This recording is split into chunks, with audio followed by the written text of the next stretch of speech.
ladies, so for those of you who have been following me and subscribed to me, you probably noticed that I've been absent from YouTube and that I haven't been making any videos, and I just kind of wanted to tell you quickly that it's just because I haven't really been feeling up to making videos. I've had a lot of stuff going on, and I feel like if you're not really in the right mood to make videos, that's really going to show, and that people really aren't going to want to watch your videos.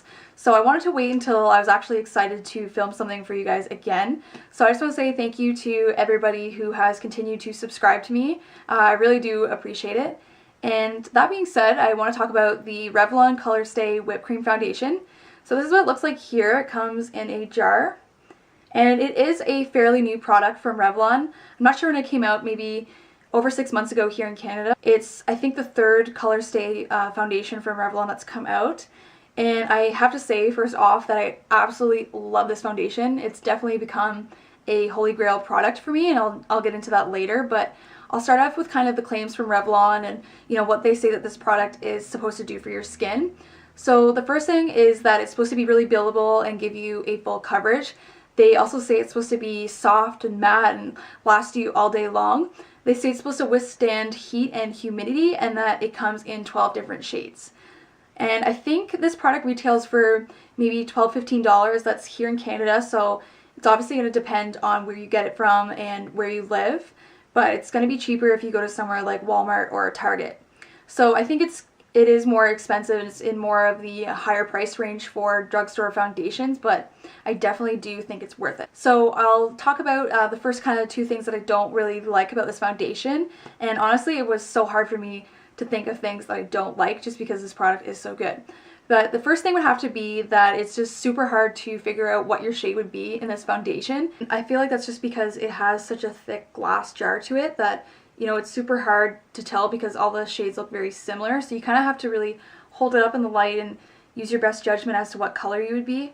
I actually had to go based on what my previous shade was in the original Colorstay foundation, and that's kind of how I made my decision. But the color that I have is 250 medium beige.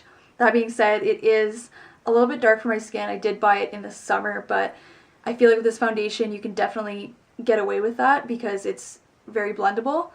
So definitely be careful when you are picking out your foundation shade just because it is so hard to tell.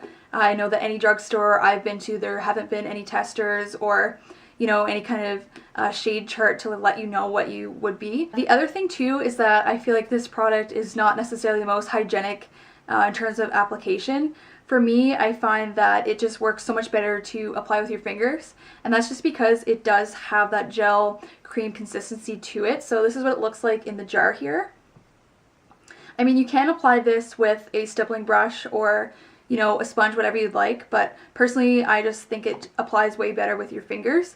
So it's probably not the most hygienic form of application. I think it would definitely be a lot better if it had a pump to it. I just absolutely adore this foundation because it just lasts you so long throughout the day. I've never actually had to wear my foundation for 24 hours, mind you. I mean, there have been times where, you know, I forgot to take my makeup off at night or, you know, stuff like that, and I've noticed that the foundation still looks good the next day. It's still on your skin, but it definitely does last you at least 12 hours, and I don't notice with this product that there's any fading or blotching throughout the day.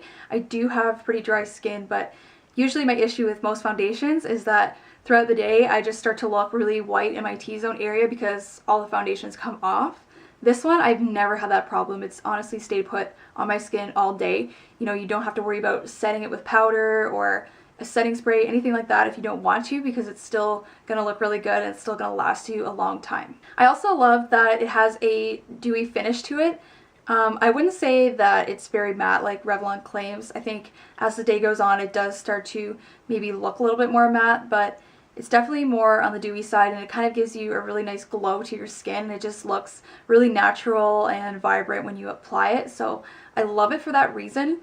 And I also love too that it's not thick when you apply it. It doesn't feel heavy or it doesn't look cakey on your skin. So if you want, you can build it up to full coverage and you're not going to be able to see the effects of that. As I said before too, I feel like the shades are very forgiving, so you can definitely blend it into your skin really well, and you're not going to be able to tell that maybe it's not the perfect shade for you. So I really like how it blends into your skin and that, you know, you just aren't able to notice that you have foundation on after you've applied it. Alright, so that's everything for this review. I hope this was helpful to some of you guys. Let me know in the comments below if you've tried the Revlon Colorstay Whipped, and let me know what you think about it. I think it's honestly an awesome product. I would recommend it to anybody, and I honestly don't know how anybody would dislike this product. So thank you guys so much for watching, and I will see you in my next video.